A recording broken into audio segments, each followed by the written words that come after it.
प्यारंजी गुरुता गुलशेर तगड़ जी गुरुता गुलशेर तगड़ जी गुरुता गुलशेर तगड़ जी गुरुता मोहम्मद कबूल जी गुरुता मोहम्मद कबूल जी गुरुता मोहम्मद कबूल जी गुरुता मोहम्मद कबूल जी गुरुता हसन शाह गुरुता गुरुता आजादी तू की न दींदे आजादी तू की न दींदे आजादी आ हक असांजो आजादी आ हक असांजो आजादी हसन शाह गुरुता आजादी हसन शाह गुरुता आजादी प्यारन जी गुरुता आजादी हसन शाह गुरुता आजादी वैजन जी गुरुता आजादी प्यारन जी गुरुता आजादी तो की न दींदे आजादी आ हक असांजो आजादी सबरी वचन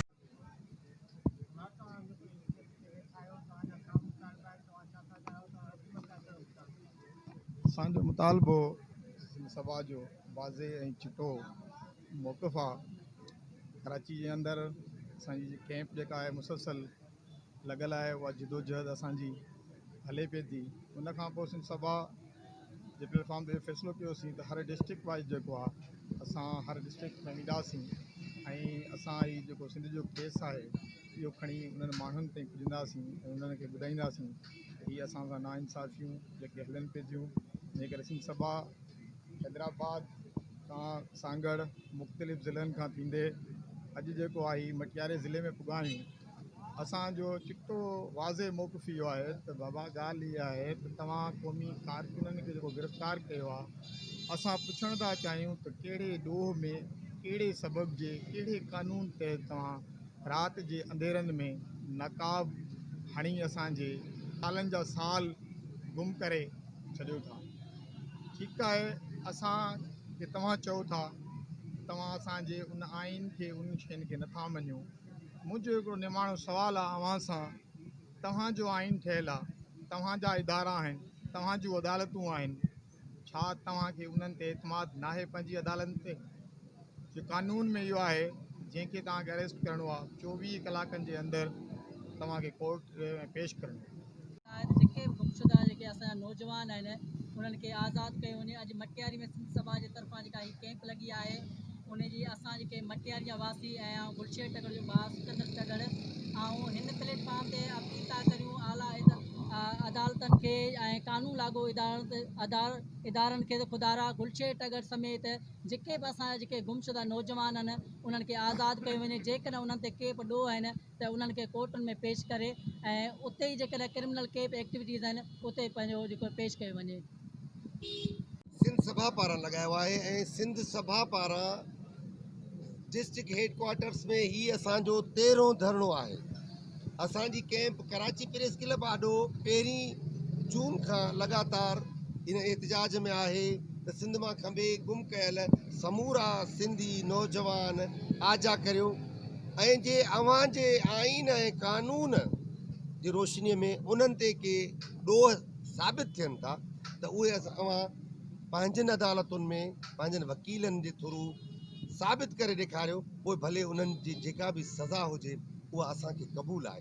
बाक़ी ही जेको असांजे घरनि में घिरी असांजे अमड़ियुनि भेनरुनि माउरुनि जी तज़लीलूं करे असांजा बच्चा ऐं असांजा वॾड़ा खंबे गुम कया वञनि था, इहा रीति इहो अमल इहा बर्बरियत सिंध के क़ाबिल क़बूल न आहे। ऐं हीअ एहतजाज जेको अॼु असां 13 ज़िले सिंध जे 13 ज़िले में असां अची वेठा आहियूं, माना डिस्ट्रिक्ट हेडक्वार्टर्स में 13हों धरणो हयो आहे।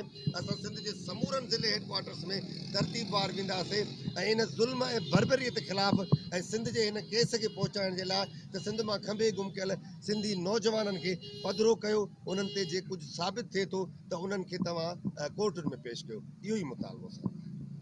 मुंहिंजो भाउ मोहम्मद कबूल मज़दूरी ते वियो, पोइ उतां ज़ातियूं नाला पुछियूं, हिन ॿुधायो हिन खे खणी आहे। पोइ असां पटीशन हैदराबाद में दाख़िल कई, GIT विहारी जज, पोइ हिन SSP मटियारी जेका अथव मूंखे घुरायो, एजेंसियूं बि घुरायूं, एजेंट सां पुछां हिन खां सुवाल कंदव? हुननि चयो न। मूंखे चई तूं सुवाल कंदे? मुंहिंजो मां सुवाल कंदुसि हाणे। मुंहिंजो असां सिंधी माण्हू, असां पाकिस्तान सिंध ठाहियो, असां पाकिस्तान जा वफ़ादार बेगुनाह तव्हां माण्हू खयो था वञो, तव्हां हुनखे हाज़िर कयो या केस हलायो या मुलाक़ात करणु ॾियो। इंडिया जो CID भूषण पकड़ियो आहे, उनखे सिफ़ारती सहूलियतूं, उनखे वकालत जी सहूलियत, उनजा माइट उन्हनि सां मुलाक़ात कनि। हू माई जंहिं तौहीन रसालत नबी करीम जे शान में गुस्ताखी कई, उनखे वञी फांसी घाट मां कढी वञी कैनेडा छॾे आयो। असां पोइ मुथण सां ॾाढो ॾोह पियो आहे।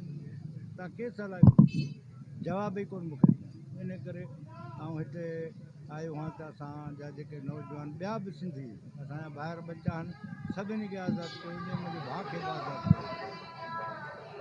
पहिरियां जीअं साईं जेम सैद, जीअं त असां हीअ जेका अॼु सिंध सभा जी जेका कैंप लॻाई आहे उहा मिसिंग पर्सन लाइ कैंप आहे, जेका असां मुसलसिल 15 ॾींहंनि खां सिंध सभा जेका ज़िले हेडक्वाटरनि में सभिनी ज़िले जे हेडक्वाटरनि प्रेस क्लब सां गॾु जेका उन्हनि लॻाई आहे। असांजा मुतालबा इहे ई आहिनि त असांजे जेके सिंधी नौजवान गुम कया विया आहिनि उन्हनि खे ज़ाहिर कयो वञे। अगरि उन्हनि ते को बि ॾोह आहे त को बि कलम आहे त उहो पेश कयो वञे, उन्हनि खे अदालतनि में पेश कयो वञे। पोइ भले उन्हनि खे फांसी जी सज़ा छो न अचे, पोइ भले उन्हनि ते कोर्टनि में केस हलायो। ईअं असांजे जेके घर जूं भितियूं पामाल करे इन्हनि खे रातनि जो जेके ॿचिड़नि खे खंबियो थो वञे, इहो खंभण बंदि कयो वञे। असांजा इहे ई मुतालबा आहिनि त जेके खंबी गुम कयल कारकुन आहिनि उन्हनि खे सभिनी खे आज़ादु कयो वञे।